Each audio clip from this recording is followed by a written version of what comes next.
أعوذ بالله من الشيطان الرجيم بسم الله الرحمن الرحيم Bismillahirrahmanirrahim. Assalamualaikum warahmatullahi wabarakatuh. Alhamdulillah, wassalatu wassalamu ala rasulillah wa ala alihi wa sahbihi wa mawala, amma ba'd. Alhamdulillah, kembali lagi dengan saya Abu Najla dari channel Hafalan Zikir dan Doa Harian ya. Kali ini saya mau melanjutkan lagi pembahasan di video yang sebelumnya ya, yaitu tentang sangat-sangat mustajab doa. Sebelumnya saya murojaah secara global ya, tanpa penjelasan, hanya menyebutkan huruf nomor-nomornya saja. Nah, di video sebelumnya kita sudah jelaskan tentang waktu-waktu atau saat-saat mustajab doa. Yang pertama itu ketika berbuka atau ketika berpuasa, kemudian ketika berbuka ya. Kemudian yang kedua ketika azan berkumandang, kemudian ba'da azan juga sama. Kemudian baidan azan dan iqamah, antara azan dan iqamah. Kemudian ketika sujud. Yang keenamnya ketika turun hujan, dan yang ketujuh ketika atau doanya orang yang dizolimi ya. Nah, itu sudah 7. Sekarang kita lanjutkan ke yang nomor 8 ya. Nomor 8 di sini yaitu ketika butuh atau ketika terdesak ya. Nah, ini juga waktu mustajab doa ya. Jadi ketika kita sangat butuh, terdesak, kepepet, itu kita berdoa kepada Allah.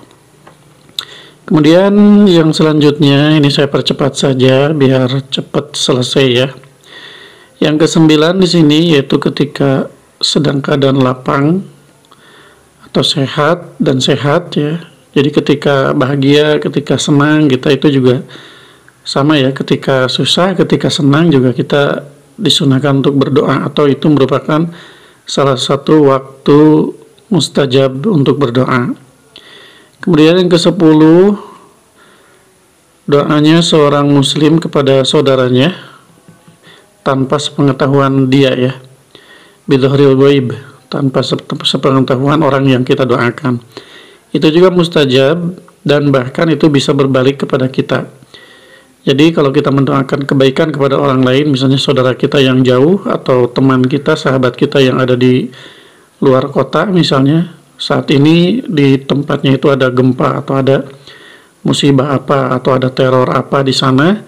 Nah, kita mendoakan mereka kebaikan-kebaikan, keselamatan, maka ada malaikat nanti yang datang mengaminkan. Nah, ini ada hadisnya ya.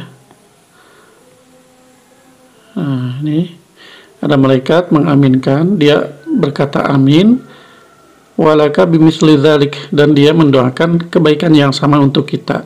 Malaikat tadi selain mengaminkan juga mendoakan kebaikan yang sama kita doakan kepada orang lain tadi, berbalik kepada kita gitu ya. Kemudian selanjutnya ketika jihad fisabilillah sampai pulang lagi, ketika berperang di jalan Allah ya, ketika jihad sampai pulang lagi, itu waktu mustajab doa juga. Kemudian yang ke berapa ini? 12 ya. Sudah 12 lagi ini. Ketika haji dan umrah itu juga sama ya, apalagi di tempat yang suci, Makkah dan Madinah, itu mustajab juga. Kemudian ketika berkumpul dengan muslim yang lain dalam halaqah ilmi, misalnya majelis ta'lim ya, pengajian, atau sedang belajar atau ngumpul gitu ya, halaqah gitu. Nah, itu juga sama, itu juga waktu mustajab untuk kita berdoa. Jadi ketika pengajian itu datang malaikat, kita berdoa itu diaminkan juga oleh malaikat. Kemudian yang ke-14-nya yaitu ketika membaca Al-Quran wa ba'dal qiraah, dan setelah membacanya. Jadi kalau kita habis tadarusan ya, Nah, kita habis ngaji, misalnya pada subuh kita ngaji. Nah, habis ngaji ini kita berdoa, atau kita juga bisa bertawasul dengan bacaan Quran kita tadi ya. Nah, jadi itu juga mustajab juga sama ya. Kemudian yang ke-15, nah ini ketika minum air zam-zam, karena sabda Rasul, nah ini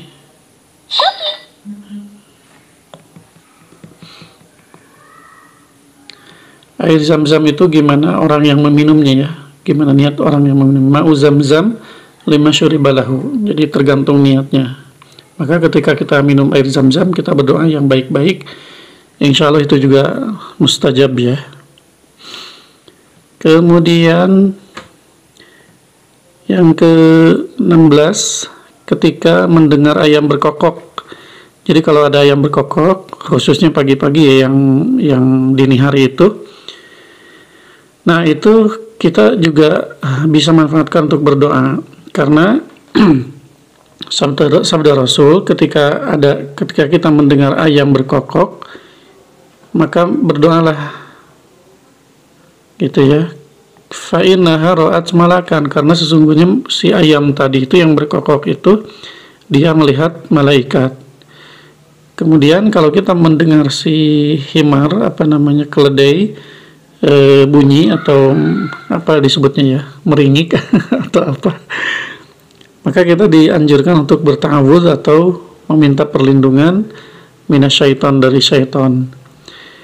Minta perlindungan dari syaitan, fa innahu, karena si keledai tadi itu bersuara itu karena dia melihat syaitan.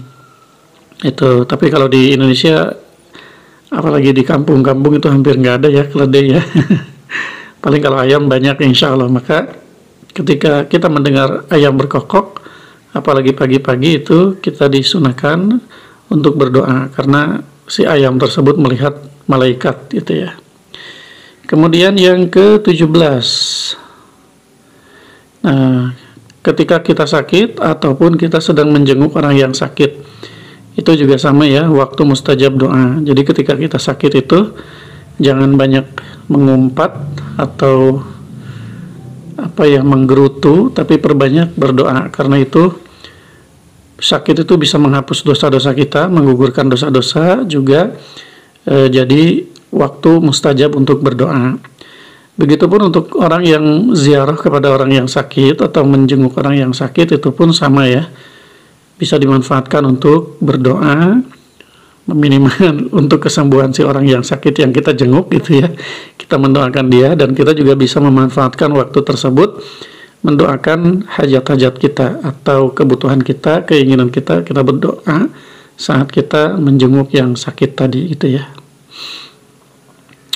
Kemudian yang ke-18, ketika menutup mata mayit.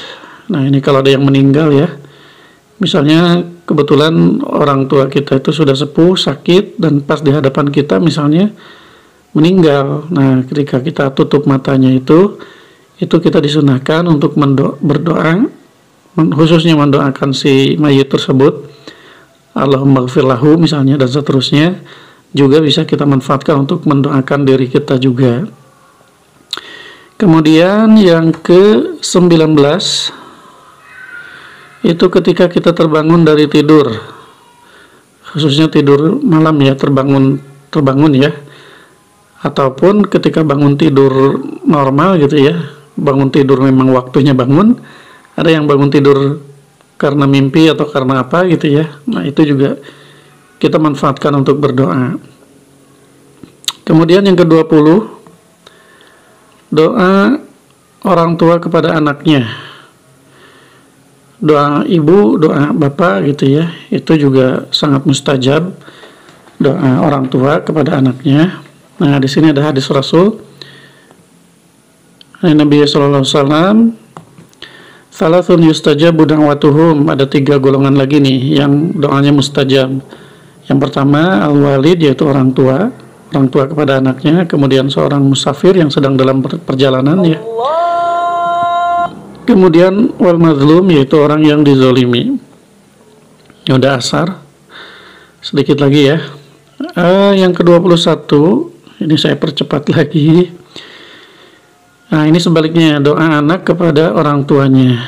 Jadi kita juga harus biasakan mendoakan orang tua kita ya. Ya banyak alasannya lah. Kalau dijelasin panjang ya. Dan itu harus bisa dikatakan wajib ya, kita sebagai anak mendoakan orang tua. Ataupun kita sudah menjadi orang tua, sudah punya anak, ya kita juga harus mendoakan anak kita. Dan itu dua-duanya mustajab. Masya Allah ya.